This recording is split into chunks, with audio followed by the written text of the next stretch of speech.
তিৱা জাতিৰ গৌৰৱ জঙাল বালহু দিৱস যি বীৰজনে এটা সময়ত অসমত ৰাজত্ব কৰিছিল আৰু যাৰ প্ৰেৰণাত বৰ্তমানৰ অসম বীৰভূমি হিচাপে আমি পৰিচিত মই ধন্যবাদ জনাইছো আমাৰ সকলো তিৱা জাতীয় সংগঠনক আৰু বিশেষ কৰি আমাৰ তিৱা অটোনমাস কাউন্সিলক যে আপোনালোকে সকলোৱে মিলি আমাৰ ঐতিহাসিক যি অতিকৈ গৌৰৱৰ চিন গৌৰৱৰ দিন গৌৰৱৰ নিশান আমাৰ বীৰ জঙাল বালহু বীৰ ৰজা তেখেতৰ নামত ইয়াত দিৱস উদযাপন কৰিছে আজিৰ এই অনুষ্ঠানত উপস্থিত আমাৰ সকলোৰে শ্ৰদ্ধাৰ তিৱা অটোনমাস কাউন্সিলৰ আমাৰ CM জীবন চন্দ্ৰ কুমাৰ ডাঙৰীয়া আমাৰ মাজত উপস্থিত আমাৰ সকলোৰে শ্ৰদ্ধাৰ তিৱা জাতিটোক জাতীয় দিশত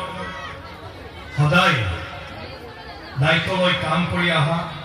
আমাৰ অল তিৱা ছাত্ৰ সন্থাৰ চিফ এডভাইজাৰ বিমল আঞ্চি ডাঙৰীয়া আমাৰ মাজত উপস্থিত আমাৰ সকলোৰে শ্ৰদ্ধাৰ খোলা ৰাজ্য দেওৰাজা প্ৰবীণ দেওৰাজা ডাঙৰীয়া আমাৰ মাজত উপস্থিত আমাৰ সকলোৰে শ্ৰদ্ধাৰ কাৰ্বি আংলং অটোনমাস কাউন্সিলৰ চিফ এক্সিকিউটিভ অফিচাৰ আমাৰ DOP নছলাই ডাঙৰীয়া আমাৰ মাজত উপস্থিত আমাৰ সকলোৰে শ্ৰদ্ধাৰ তিৱা অটোনমাস কাউন্সিলৰ আমাৰ ফাউণ্ডাৰ প্ৰতিষ্ঠাপক আমাৰ CM আৰু তিৱা জাতিটোৰ কাৰণে তেতিয়া তেওঁ নেতৃত্ব দি সকলো কছাৰী জাতিৰ লগত তেওঁ সম্পৰ্ক ৰাখি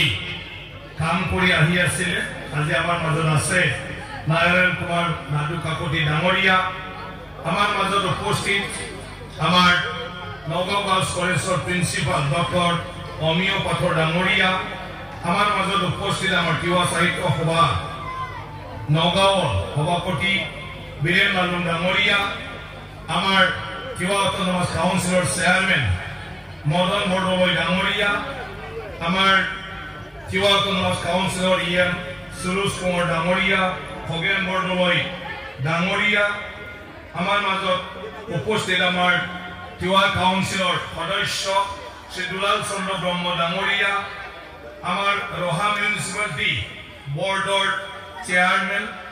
আমাৰ বন্তি হাজৰিকা ডাঙৰীয়া আমাৰ মাজত আৰু উপস্থিত আছে আমাৰ যিজনে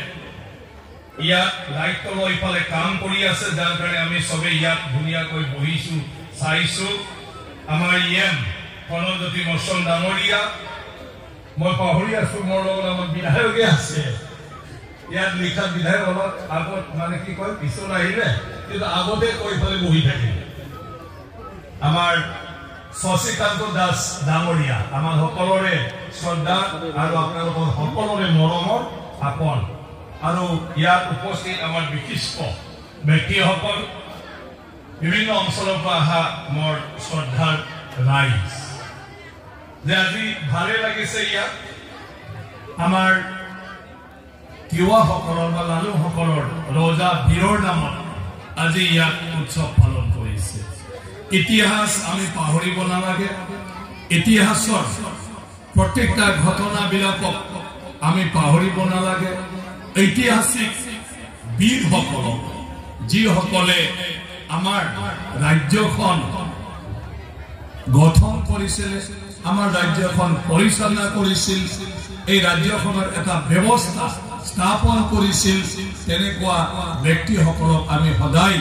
স্মৰণ কৰিব লাগে শ্ৰদ্ধা জনাব লাগে আৰু তেখেতসকলক আদৰ্শ লৈ পেলাই আমি আগবাঢ়ি যাব লাগে আমাৰ কছাৰীসকলৰ স্বভাৱটো বেয়া যে আমাৰ কোনোবা ডাঙৰ মানুহ হলেও ভাবো এনো কি কালি পৰহি তাতকৈ ডাঙৰ মানুহ আহিব পাৰে গতিকে আমি বৰ্তমান ডাঙৰ মানুহ আমি গুৰুত্ব নিদিওঁ আৰু হয় না নহয় এইটো কছাৰী সকলৰে অকল তিৱা বুলি নহয় বড়ো ডিমাচা গাৰো ৰাভা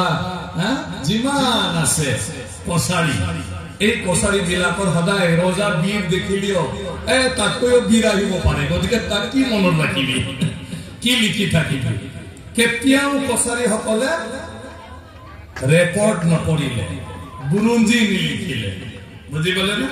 কেতিয়াও নিলিখিলে এতিয়া লালুং তিৱাৰ নামত ৰিচাৰ্চ চলি আছে লালুং তিৱাৰ নামত ৰিচাৰ্চ চলিলেনো কিমান বছৰ যাব 300 400 500 600 বছৰ কিন্তু 600 বছৰ আগত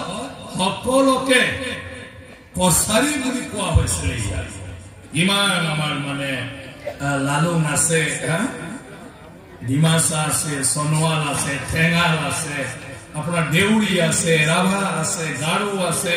হাজং আছে যিমান যিসকল এই অসমৰ মূল মানে জাতিটো আছিলে ভৈয়ামত বিশেষকৈ ভৈয়াম অলপ পাহাৰ এই জাতিসকলক কছাৰী বুলি কৈছিলে গতিকে আমাক সবকে এটা সময়ত আমাৰ পৰিচয় কছাৰী আমাক তিৱা লালুং বড়ো ডিমাচা বুলি নাজানে ইতিহাস আকৌ কছাৰীৰ পৰা যদি আমি যাওঁ 10 শতিকা 9 শতিকা আৰু যদি গুৰিত যাই থাকো তেতিয়া আমাক কি কৈছিলে কিৰাতী বুলি কৈছিল তো কিৰাতী বিলাক কোন আছিলে কিৰাতী বিলাক আছিলে মহাভাৰতৰ নৰকাসুৰ বানাসুৰ ভীষ্ম এওঁলোকে আছিলে কিৰাতী মহাভাৰতৰ সময়ত আৰু যাক ৰাক্ষস অসুৰ দানৱ বুলি কোৱা হৈছে গতিকে আমাৰ বংশধৰ বিলাক হল তেনেকুৱা ধৰণৰ কিন্তু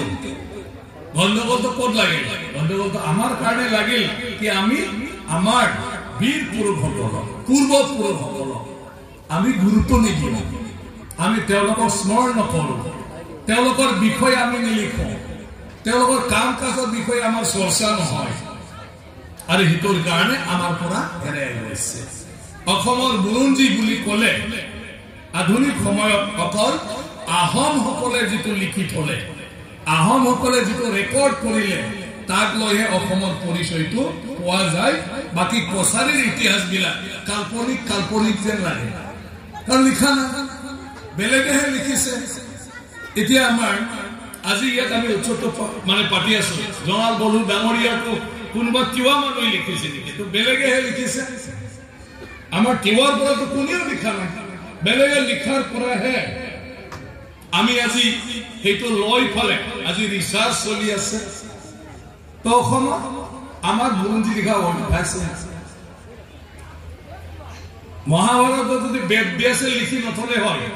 অসমৰ মানুহবিলাকৰ কথা বীৰ পুৰুষবিলাকৰ কথা তোমাৰ কামেখ্যাৰ কথা কামেখ্যা পূজা কৰা এই নৰকাসুৰৰ কথা এই বানাসুৰৰ কথা এই ভীষ্ম ৰুক্মিণীহঁতৰ কথা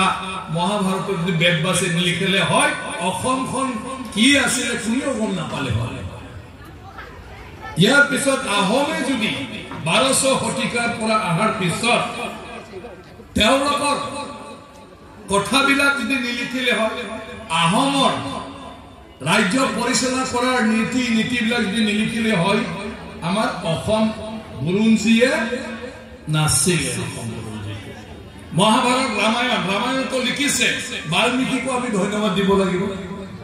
পৰশুৰাম সুন্দৰ পৰ্যন্ত তেখেতে লিখি থৈ দিছে পৰশুৰামৰ কথা বশিষ্ঠ মুনিৰ কথা লিখি থৈ দিছে গুৱাহাটীত বশিষ্ঠ আশ্ৰম আছে আমাৰ তেনেকুৱা ৰামায়ণৰ সময়ত কিছুমান মানুহ ঋষি মুনিৰ কথা আৰু কিছুমান ইয়াত হোৱা ঘটনাৰ কথা বাল্মীকি লিখি থৈ গৈছে আৰু মহাভাৰতত বেদ ব্যাসে লিখি থৈ গৈছে ইয়াৰ পিছত হিউয়েন চাং আহিছিলে একবাৰ চাইনাৰ তেওঁ ইয়াত ভাস্কৰ বৰ্মাৰ কথা তেখেতক তেনেকুৱা ধৰণৰ আদৰণি মানে কৰি ফলে খুৱাই বোৱাই নাচি বাগি তেওঁক যি ধৰণৰ আতিথ্য দিছিলে এই কথাটো সি তেওঁৰ জাৰ্নেলত লিখিছিল হিউয়েন চাঙে আৰু হিটো লৈয়ে অসমৰ ভাস্কৰ বৰ্মাৰ বিষয়ে আমি জানিবলৈ পাওঁ হিউয়েন চাঙে আমি লিখা নাই অসমৰ মানুহে লিখা নাই এটা কছাৰী ৰজা গোবিন্দ চন্দ্ৰ কাজত তুলাৰাম ইয়ান গাবু সন্ধিলৈকে আহোম আৰু কছাৰীৰ ৰাজত্ব ইয়াতে আছিল কছৰ ৰাজত্ব ব্ৰিটিছৰ এই শেষ মুহূৰ্তলৈকে কছৰ ৰাজত্ব আছিল কছ আৰু কছাৰীৰ আছিল কছ আৰু কছাৰীৰ ৰাজত্ব কোনটো আছিল বৰ্তে এই নৰ্থ ইষ্টৰ পৰা আৰম্ভ কৰি নেপালৰ ইষ্টাৰ্ণ জাগা মানে পূব নেপাল যেটো পূব নেপালৰ ঝাপা জিলা যদাই লেম্বু বিলাকৰ লগত মেচে ৰাজবংশী সব আছে তাতে গতিকে হেইটোলৈকে কছ কছাৰী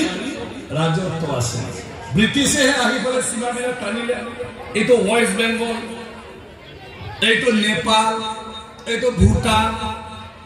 তেওঁলোকেহে কৰিলে এইটো म्यांमार ব্ৰহ্মদেশ এইটো চাইনা আৰু এতিয়া আমাৰ মাজত বাংলাদেশ এইটো হল ব্ৰিটিছে আমাৰ ভাগ ভাগ ভাগ ভাগ কৰিলে আগৰ পূৰ্বপুৰুষৰ দিনৰ ভিতৰত নাছিল কছাৰী সকলে ব্ৰহ্ম দেশৰ মানুহবিলাকৰ লগত যুদ্ধ কৰিছিল বীৰ জয়মালুৱে তাতে বগা হাতী তেওঁ প্ৰেজেন্ট পাই আহিছিল তাত ৰাজত্ব কৰি ফেলে ব্ৰহ্মা দেখি সেইটো আছে তো ইয়াৰ পিছত আহি আহি আহি আহি বিভিন্ন কাৰণত বা বিভিন্ন পৰিৱেশত কছাৰীসকল অলপ চেডলিবিটি হৈ গ'ল আৰু য'ত নেতা আছে সি চলালে লালুসকল তিৱাসকল সেই মৰিগাঁও নগাঁও অঞ্চলত থাকিল আৰু ইয়াত তেওঁলোকে সামাজিকভাৱে নিজৰ ৰীতি নীতি লৈ চলিলে আৰু তাতে শক্তিশালীবিলাক যাৰ নেতাৰ কোৱালিটি আছে তেওঁলোকে ৰজা হ'ল এইফালে ডিমাছাসকল ৰজা হ'ল গাৰো সমাজত কোনোবা কিবা হ'ল ঠিক তেনেকৈ যেনেকৈ মিচিং বা কাৰ্বিৰ ক্ষেত্ৰতো আমি দেখা পাওঁ যে তাত ৰজাবিলাকৰ কথাবিলাক পিছত সৰু সৰু সৰু সৰু ঠাইত হয় এই ৰজাসকল থকাৰ কাৰণে সৌগৌৰৱই নিজৰ মাতৃভূমিক ভাল পাই নিজৰ জাতিৰ কলা সংস্কৃতিটো ধৰি ৰখাৰ কাৰণে আজিও এইটো আছে হাজাৰ হাজাৰ বছৰৰ পিছত কিমান ডাঙৰ কথা আৰু সেইটোৱে অদ্ভুত আমাৰ স্বভাৱ চৰিত্ৰ ৰাজ্য ৰাজা সব হেৰুৱাই গলিও এই কালচাৰটো নেহেৰুৱালে ভাষাটো নেহেৰুৱালে ভাষাটো অৱশ্যে কিমান যাওঁ যাওঁ যাওঁ হৈ আছে কিন্তু এতিয়া ঠিক সময়তে আপোনালোকে এতিয়া কাম কৰিবলৈ ল'লে গতিকে তিৱা জাতিৰ ভাষা কলা সংস্কৃতি কেতিয়াও বিলীন হৈ নাযায় কাৰো লগত মিলি শেষ হৈ নাযায় এতিয়া কিন্তু আমিতো কাম কৰিব লাগিব নহলে জমাল বধৰ নিচিনা আমাৰ কোঁৱৰ ডাঙৰীয়াকে কালি পৰকে পাহৰি যাব নাৰায়ণ দাদুৰ কাকতি ডাঙৰীয়াক অলপ পাহৰিছে এটা তিৱা অটোনমাস কাউন্সিল কেতিয়া হৈছে প্ৰথম চিএম কোন আছে পৰীক্ষাত লিখিব নোৱাৰিব এতিয়া ল'ৰা ছোৱালী কাৰণ কিয় চৰ্চা নাই এটা আপুনি যেতিয়া চিএম হৈছিল কিমান চন আছিল 95ত জন্ম হোৱা ল'ৰা ছোৱালীৰ বয়স এতিয়া কিমান হৈ গ'ল 29 বছৰ বয়সৰ হল যিবিলাক জন্মহে পাইছিলে তেতিয়া আৰু এই সময়ত তেওঁলোকে নাজানে কিবা অটোনমাস কাউন্সিল কি তাত কোন আছিলে আৰু সেইটো সময়ত যাৰ বয়স 10-12 বছৰ আছিলে সিহঁতৰ 29 প্লাস 10-12 কিমান বছৰ হ'ব প্ৰায় 40 বছৰ তো 10-12 বছৰত যিবিলাকে এইটো সময়ত আছিলে তেওঁলোকেও নাজানে নাৰায়ণ কুমাৰ দাদু মানে কি কয় দাদু কাকতি ডাঙৰীয়া চিএম হোৱাৰ কথাটো এই সময়ত 10-12 বছৰ বয়সৰ ল'ৰা ছোৱালীও মনত নাথাকে যাৰ বয়স আজি 40 বছৰ পাৰ হৈ গ'ল তো ইতিহাস কেনেকৈ থাকিব হয় না নহয় এতিয়া ৰাজা মহাৰাজাটো নিলিখিল কাউন্সিলৰটো কমছে লিখক আধুনিক ৰজাবিলাকৰ কাহিনীটো লিখক আমাৰ ইয়েমবিলাকৰ কাহিনীটো লিখক বিয়াটো লিখিব লাগে বুজি পালে লিখিলে যে কালি ভাল দেখিলেহে লিখিব অকল ভালটো কিয় তাৰ বিয়াটো লিখিব লাগে তথাপিও ভৱিষ্যতত মানুহে জানিব আইডিয়া এটা কৰিব পাৰিব যে তাৰ কাৰণে তিৱা মানুহখিনিয়ে কিমান কষ্ট পাইছিল আৰু হিতৰ পৰা মুক্ত পাবৰ কাৰণে তিৱা জাতিটোৱে কেনেকৈ একত্ৰিত হয় পিছত যুঁজি জাতিটো কেনেকৈ উদ্ধাৰ কৰিলে বিয়াটো লিখিলে আপুনি ভালটো ক'ৰ পৰা পাব এই তিৱা জাতিৰ ৰাজ্য তিৱা সমাজখন দুৰ্বল হৈ যোৱাটো কোনোবা তিৱা মানুহৰতো ভূমিকা থাকিব যে কি কোনটো ভুলৰ কাৰণে তিৱা একদম সৎমত এই ৰাজ্যখন লতপতন হয় না নহয় ঠিকতো নাই কোনবা ৰাজাই যৌতুক খাই পেলাই যদি সদায় শুই থাকে বহি থাকে কোনবা বোলে বাদ দে সেনাপতি যদি আহি কয় মহাৰাজা এই কাৰ্বি আংলঙৰ পৰা এনেকুৱা হৈছে বাদ দে তহঁতে কি কৰি আছে যা মোক খাৱাত ডিষ্টাৰ্ব নিদিবি এনেকুৱাতো ৰাজা হ'ব পাৰে কেতিয়াবা তাৰ বিষয়টোতো লিখিব লাগিব দোষটো যে তাৰ আছে তাকতো লিখিব লাগিব সবেতো আমি দোষী হ'ব নোৱাৰো এটা মই তেতিয়া কৈছিলো যে আমাৰ পূৰ্বপুৰুষসকল কোন আমাৰ পূৰ্বপুৰুষসকল হ'ল তেওঁলোকে ইয়াৰ পিছত কছাৰীসকল কছাৰী আগত কিৰাতীসকল আৰু কিৰাতীৰ আগত বাহিত সময়তে যাক অসুৰ বুলি কৈছিলে এটা নৰকাসুৰৰ দখল কাৰণে আমি কিয় ট্ৰাইবেল জাতিবিলাকে বদনাম পাব লাগে হয় না নহয় যি দখ কৰিছিল নৰকাসুৰে দখ কৰিছিল আৰু এটা লিখাৰ কাৰণে আমি গম পালো কি দখ কৰিছে কৰ একদম 16,000 ছোৱালীবিলাকক আনি কিয় দাসী বনাব লাগে দেৱতাবিলাকৰ স্বৰ্গত গৈ পেলাই কিয় ই মানে তেনেকুৱা ধৰণৰ আক্ৰমণ অত্যাচাৰ কিয় কৰিব লাগে আমাৰ নৰকাসুৰে কি কৰিছে গুৱাহাটীৰ পৰা যাই পেলাই দেৱতাবিলাকৰ দেৱীৰ থানপুৰীটোকে লৈ আনিছে ইন্দ্ৰ মহাৰাজৰ সোণাৰ ছাতি আছিলে স্বৰ্গত তাকে গুৱাহাটীত লৈ আনিছে কি দৰকাৰটো আছিলে যাবৰ বীৰ হয় না নহয় বীৰ হলে উৎপাত কৰে নেকি হা বীৰ হলেতো উৎপাত কৰিব নালাগে আৰু শেষত তাৰ কাৰণে শ্ৰীকৃষ্ণই তাক বধ কৰি 16,000 গোপিনী গুৱাহাটীৰ পৰা উদ্ধাৰ কৰিল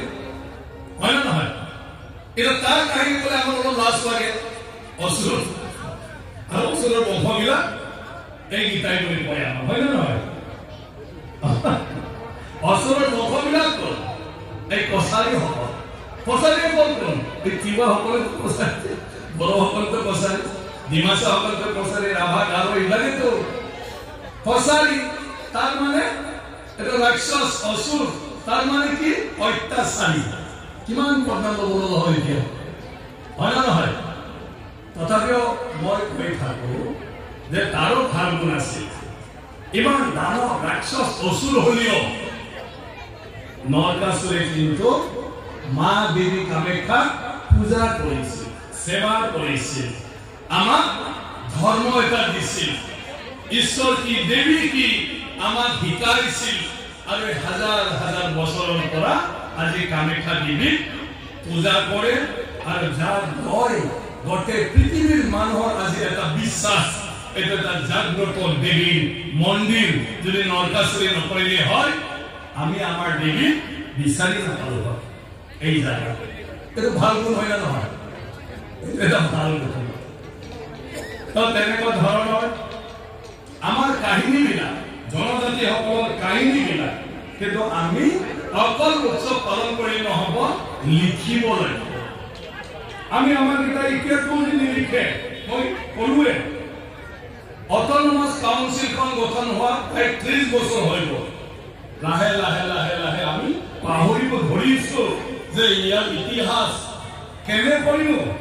তিৱাসকলৰ অট'নমাছ কাউন্সিল গঠন হৈছিলে তাৰ কাৰণে কোন কোন মানুহে ইয়াত অৱদান দিছিল কন্ট্ৰিবিউশন দিছিলে এইবোৰ কথাবিলাক আমাৰ যদি লিখা নাথাকে তো পিছত কেনেকৈ আমি জানিব পাৰিম যে তিৱা জাতিটোৰ ইতিহাস কি জাতি এটা জীয়াই থাকিব লাগিলে জাতি এটা পৰিচয় পাব লাগিলে আমাৰ কালচাৰটো ডাঙৰ বস্তু আৰু কালচাৰ বুলি ক'লে ইভন পিন্ধা কাপোৰ এজন মানুহে এতিয়া হিন্দু লৈ গ'লে ক'ব যে এইটো তিৱা এজন মানুহে এনেকুৱা পোচাক পিন্ধিবলৈ ক'ব এইটো তিৱা নহয় জানো ফেচৰ দ্বাৰাই আমাৰ কৰিছে এই ড্ৰেছত এতিয়া কাউন্সিলে সিদ্ধান্ত লওক যে আমি কেনেকৈ সব কামতে ব্যৱহাৰ কৰিব পৰাকৈ উপযুক্তভাৱে ডিজাইন কৰোঁ। এটা পুৰাना स्टाइल मेरा